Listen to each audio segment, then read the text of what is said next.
خداوند یسوع مسیح کے القادر قدوس مہربان اور بزرگ و برتر نام میں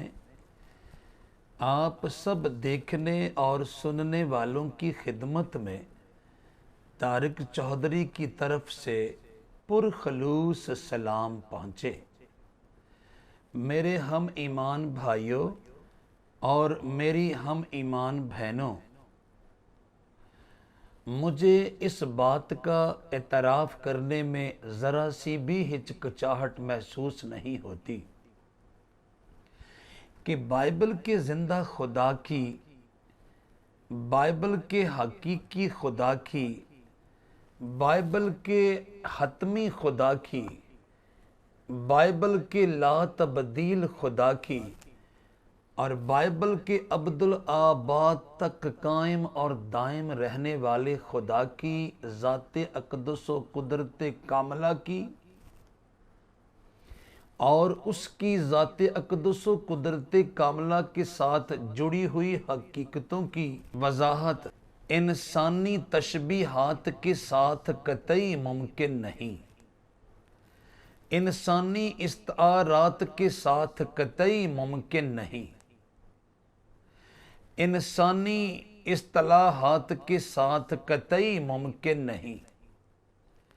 انسانی مرکبات کے ساتھ قطعی ممکن نہیں، انسانی تخیلات کے ساتھ قطعی ممکن نہیں، انسانی نظریات کے ساتھ قطعی ممکن نہیں، انسانی تصورات کے ساتھ قطعی ممکن نہیں، انسانی خیالات کے ساتھ قطعی ممکن نہیں، انسانی بیانات کے ساتھ قطعی ممکن نہیں، انسانی تشریحات کے ساتھ قطعی ممکن نہیں، انسانی تعویلات کے ساتھ قطعی ممکن نہیں اور انسانی توضیحات کے ساتھ قطعی ممکن نہیں۔ البتہ گزشتہ لیکچر میں ہم نے بائبل مقدس کی مقدس آیات کی روشنی میں آپ کو اس حقیقت سے روشناس کروانے کی از حد کوشش کی کہ یہ کائنات از خود وجود میں نہیں آئی اور اس کائنات کی دیدنی اور نادیدنی یعنی دیکھی اور اندیکھی تمام کی تمام اشیاء میں سے کوئی ایک بھی از خود وقوع میں نہیں آئی، بلکہ بائبل کے زندہ حقیقی حتمی لا تبدیل اور ابدالآباد تک قائم اور دائم رہنے والے خدا نے اپنے پاکیزہ منصوبے کے مطابق اس کائنات کا تانا بانا بنا، اس کائنات کو جیسا چاہا وجود بخشا اور پھر اس کائنات کی ایک ایک دیکھی اور اندیکھی یعنی دیدنی اور نادیدنی شے کو جیسا چاہا بنایا اور جہاں چاہا رکھ دیا۔ یعنی بائبل مقدس کی مقدس آیات نے ہمیں بتایا کہ کائنات کا کوئی تخلیق کار ہے،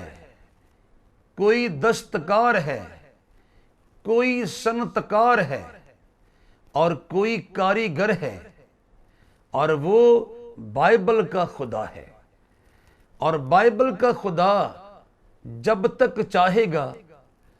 یہ قافلہ کائنات، یہ کاروان حیات اسی تسلسل کے ساتھ چلتا رہے گا، اور جب اس قدوس و برحق بزرگ و برتر کو پسند آئے گا وہ اس سلسلہ کائنات کو اور اس کاروان حیات کو موقوف کر کے اپنی مرضی کے کسی دوسرے نظام کائنات کو نافذ فرما دے گا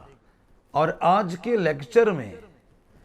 ہم بائبل مقدس کی مقدس آیات کی روشنی میں آپ کے گوش گزار کرنے جا رہے ہیں کہ جس خدا نے اس کائنات کو اپنے پاکیزہ منصوبے کے ساتھ تخلیق کیا، جس خدا نے کائنات کی ہر دیکھی اور اندیکھی یعنی دیدنی اور نادیدنی شے کو تخلیق کر کے نہایت خوبصورتی کے ساتھ ترتیب دیا، جو آسمانوں کے آسمان پر اپنے تخت عظیم پر براجمان ہو کر اس کائنات پر حکومت فرماتا ہے، اور جس جیسا اس کائنات میں کوئی دوسرا ہے ہی نہیں، وہ سوچتا کیسے ہے، اس کا مزاج کیسا ہے، اس کی طبیعت کیسی ہے۔ آج ہم اس قدوس و برحق اور بزرگ و برتر کے مزاج کے بنیادی اجزاء کے بارے میں، عناصر کے بارے میں بائبل مقدس کی آیات کی روشنی میں گفتگو کریں گے۔ میرے ہم ایمان بھائیوں اور میری ہم ایمان بہنوں، بائبل مقدس کے اندر بائبل کے زندہ حقیقی حتمی لا تبدیل اور ابدالآباد تک قائم اور دائم رہنے والے خدا کے مزاج کا مختصر مگر جامع تعارف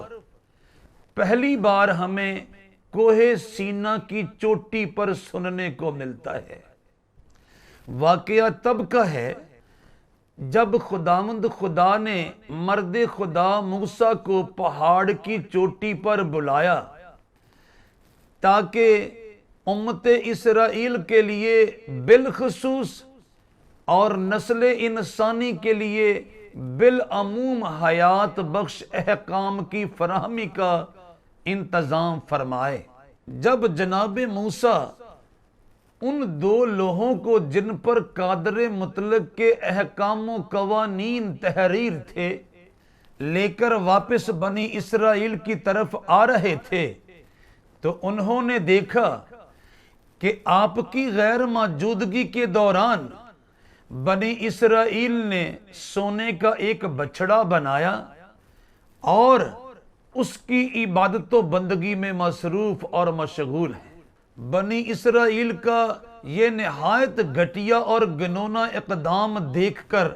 مرد خدا گھبرا گئے،